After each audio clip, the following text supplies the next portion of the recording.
Hi வாங்க வணக்கம். ஒரு சின்ன அனுபவம் ஒன்று பார்த்திங்கன்னா, எங்கள் ஊரில் கணக்குள்ள வீடுன்னு இருக்குதுங்க. அந்த ஐயாவும் அந்த அம்மாவும் மட்டும்தான் வயசானவங்க. சம்பளத்துக்கு வேலைக்கு கூப்பிட்டாங்க. பாத்திரம் கழுவிட்டு வீடு வாசலாம் கூட்டி விட்டு தண்ணி எடுத்து வச்சுட்டு போயிருமா, மாதம் 1000 ரூபாய் கொடுத்துட்றேன் அப்படின்னு சொன்னாங்க. சரிங்கப்பா அப்படின்னு சொல்லிட்டு நான் அப்போ கொஞ்சம் வீட்டு வேலைக்கெலாம் போயிட்டு இருந்தேன். ஃபேமிலி ஃப்ரெண்டு வீடு அமுதாக்கா வீடுன்னு சொல்லிட்டு அங்கே வீட்டு வேலைக்கு போயிட்டு இருந்தேன். அப்புறம் இவங்க வீட்டுக்கும் போயிட்டு இருந்தேன். இவங்க வீட்டுக்கு ரெண்டாவதாக வந்து இவங்க வீட்டுக்கும் போவேன். காலையில் 5:30க்கு எந்திரிச்சு போயிட்டுனா வேலையை முடிச்சுட்டு 7:30க்கெலாம் வந்துடுவேன். 2 மணி நேரத்தில் வேலையை முடிச்சுட்டு 7:30க்கெலாம் வேறு ஸ்கூலுக்கு வேலைக்கு போயிடுவேன். அப்படி இருக்கும்போது காலைல போயிட்டு 5:30க்கெலாம் போயிட்டு பாத்திரம்லாம் கழுவிட்டு வீடு வாசல்லாம் கூட்டிகிட்டு தண்ணியெல்லாம் பிடிச்சிட்டு அப்புறம் எக்ஸ்ட்ரா வேலையும் கொஞ்சம் வைப்பாங்க. துணி காய போடுறது, அப்புறம் பார்த்திங்கன்னா ஒரு நாள் விட்டு செவ்வாய்க்கிழமை வெள்ளிக்கிழமை தான் வீடு கழுவி விட சொல்லிக்கிட்டு இருந்தாங்க. அப்புறம் பார்த்திங்கன்னா ஒரு நாள் விட்டு ஒரு நாள் கழுவு சொல்கிறாங்க. சரின்ட்டு நானும் சரி வயசானவங்க என்னது இதெல்லாம் கணக்கு பார்க்குறதுன்னு நான் அப்படியே செஞ்சுக்கிட்டு இருந்தேன். அப்புறம் நான் போயிட்டு ஒரு 2 மாதம் கழிச்சு ஒரு மாதமாக சம்பளம் கொடுத்துட்டு இருந்தாங்க. சம்பளம் கொடுத்துட்டோடனே அப்புறம் அந்த அம்மா கண் உரிக்கிறதுக்கு போனாங்க.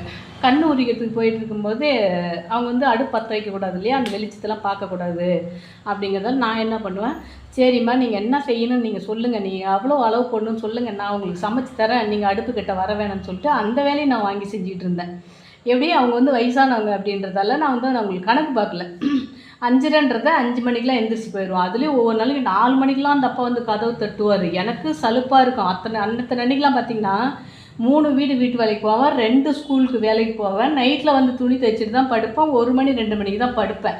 உடனே 4 மணிக்கெலாம் வந்து கதவு தட்டுவார். எனக்கா சரியான கடுப்பாகவும் இருக்கா, சரி என்ன பண்ணுறது வயசானவங்க என்ன பண்ணுறது அப்படின்னு அனுசரித்து அப்புறம் ஒரு 5 மணிக்கு போயிட்டு அந்த அப்பா போய் பால் வாங்கிட்டு வந்துடுவார். பால் வாங்கிட்டு வந்து அந்த அம்மாவுக்கு தனியாக காஃபி போட்டு கொடுத்துட்டு அவருக்கும் தனியாக காஃபி போட்டு எனக்கு தனியாக காஃபி போட்டு குடிச்சிட்டு பாத்திரம்லாம் எடுத்து போட்டு வேலைக்கிட்டு அடுப்பெல்லாம் தொடச்சி மோடையெல்லாம் தொடச்சி விட்டு சமையல் கட்டு எல்லாமே வீடு வாசல் எல்லாமே கூட்டி விட்டு வாசல் தெளித்து கோலம் போட்டு சமைச்சி கொடுத்துருவேன். சாப்பாடு செஞ்சுருவேன். அவங்க என்ன சமைக்கிறாங்களோ அதை சொல்லுவாங்க எப்படி செய்யணும். அவங்க டேஸ்ட்டு வேறு. அவங்களாம் வந்து சைவ பிள்ளை, நாங்கள் வந்து அசைவ பிள்ளை, அவங்க வந்து சைவ பிள்ளை. அவங்க டேஸ்ட் என்னவோ அவங்களுக்கு ஏற்ற மாரி சமைச்சு கொடுக்கணும் அப்படிங்கிறதால அவங்க என்ன சொல்கிறாங்களோ அதை செய்வேன். செஞ்ச உடனே அப்புறம் எப்படியே செஞ்சுக்கிட்டு இருந்து பாருங்க. அடிக்கடி ஊருக்கு போவாங்க. ஒரு 2 மாதத்துக்கு ஒருக்க பொண்ணு வீட்டுக்கு போயிட்டு ஒரு 10 நாள் இல்லை 5 நாள் இல்லை 3 நாள் 2 நாள் பேர் தங்கிட்டு வருவாங்க.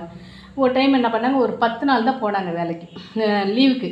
ஒரு 10 நாள் போயிட்டு இருந்துட்டாங்க உடம்புக்கு முடியலன்னு சொல்லி.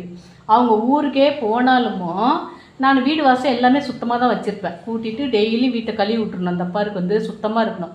டெய்லி வந்துட்டு வீட்டை கழுவி விட்டுருவேன். சரிப்பா, இது வந்து இது லாங்காக போவோம், லாங் வீடியோ போட்டு அதை ஓடாது சரிங்களா. இந்த இதே வார்த்தைகள் வந்து நெக்ஸ்ட் வீடியோவில் போடுறேன் சரிங்களா. பாய்.